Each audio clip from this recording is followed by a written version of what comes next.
Now, when it comes to kids and technology, scenes like this are pretty common. Hey, here you go. Guys, breakfast. Guys, Phil, hello. Totally with you. Kids, put your dishes in the dishwasher. Okay, no, that's it. Everybody, gadgets down now. Why are you freaking out? Because you're also involved with your little gizmos. Nobody is even talking. Families are supposed to talk. So how dangerous is technology for kids, and is it doing them harm? Here to discuss the issue, we're joined by parenting editor Yvette Vignado, social media expert Kim McKay, psychologist Jacqui Manning, and our favourite commentator Angela Mollard. Now, look, I'm going to make a confession here. Leo has known how to use the iPad and iPhone since he's like 1.5. But I blame Steve Jobs, not me for that.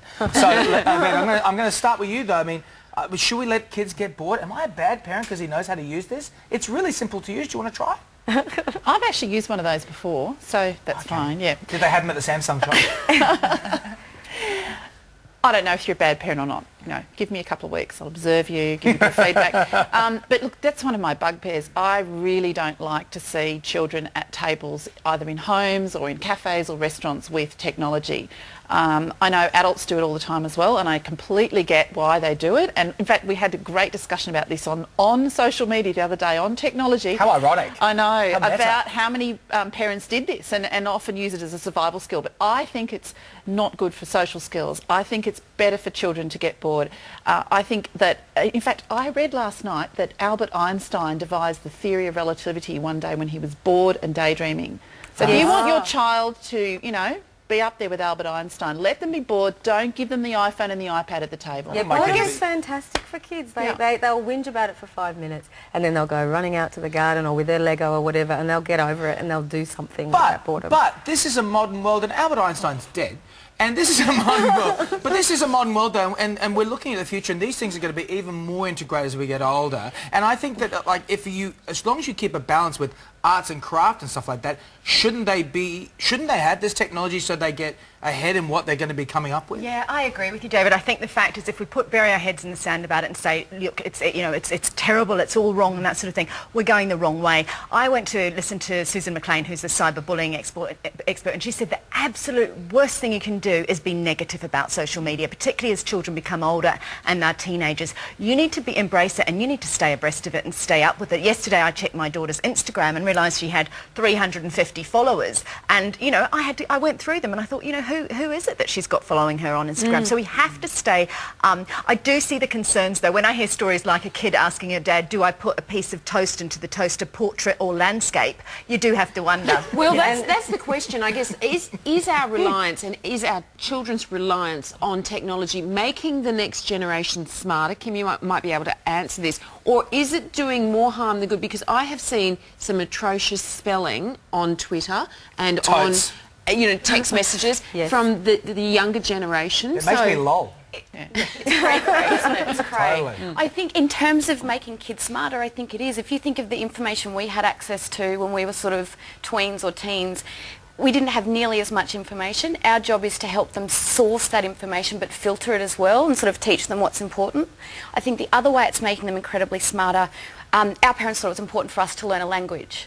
Now, if kids today can learn the language of code and build programs, they're actually learning a universal language that they can communicate with the whole planet. I mean, is that too nerdy? Maybe, but I think it's giving them wonderful opportunities. But doesn't have to start at 1 year old, you know, like our brains have to develop. We are a biological animal human being, and our brains need to develop through touch, through taste, through smell, through all of our senses. If we're just behind a glass screen the whole time, we're actually not giving our frontal lobe the right opportunity to Hold that develop. thought, Jack. We'll come back on that as well and talk about the social aspect of this, more of our panel, and including what is the right age to let your child go to Facebook or on Twitter.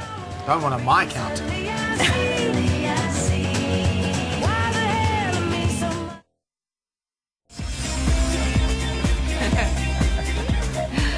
My sex. Returning now to our panel on kids and technology. Jacqui, you were making a really good point about kids needing to develop all of their sensory skills for their frontal lobe. So just explain a little bit more about that. Yeah, look, our brain chemistry is wired in a very primitive way. It's not built for the modern screen. So you have to find that balance of letting kids go out, get dirty, get crazy, get noisy. That's what kids are built to do. it helps fuel creativity too if they have to make a cubby house out of a sheet rather than have something provided for them with apps and with iPhones and iPads. They can be fantastic. They can be very fun and very educational, good learning tools. However, they don't have to do the thinking. The thinking's done for them already, so you're not creating that really high-level learning. It's actually quite low-level learning, and that could have an impact on their abilities later down the track. Yvette, let's get on to the great parent nightmare and big question at the moment is, when do we let them go to Facebook and Twitter? What age is appropriate for that? Yeah. Do we even know yet? Well, I think Facebook actually reduced the age from 14 to 13 not that long ago, isn't that right? Is it 14 to 13? It's 13, but they wanted to reduce it even further. And there was an outrage about it. Yeah, right. So I think it is a personal decision, obviously. I need to emphasise that, and every child's completely different in their level of development when they're a young teen. My personal view is social media, you should wait till they're about 13 or 14. I think that when they're on Facebook, you should have access to their account. I think you should have their password and their login details. But as they mature and you see that they're becoming more responsible, that may be around 16, it may be around 17, it will depend on your child, then you could perhaps step back a bit, leave them to that, just be their friend and just see what they're doing, and hopefully by the time they're 18 they're happy to stay your friend on Facebook. I personally think that my generation of parents is very ill-informed about social media. It's a wonderful thing. It's how kids socialise. I'm all for it. I love Skype.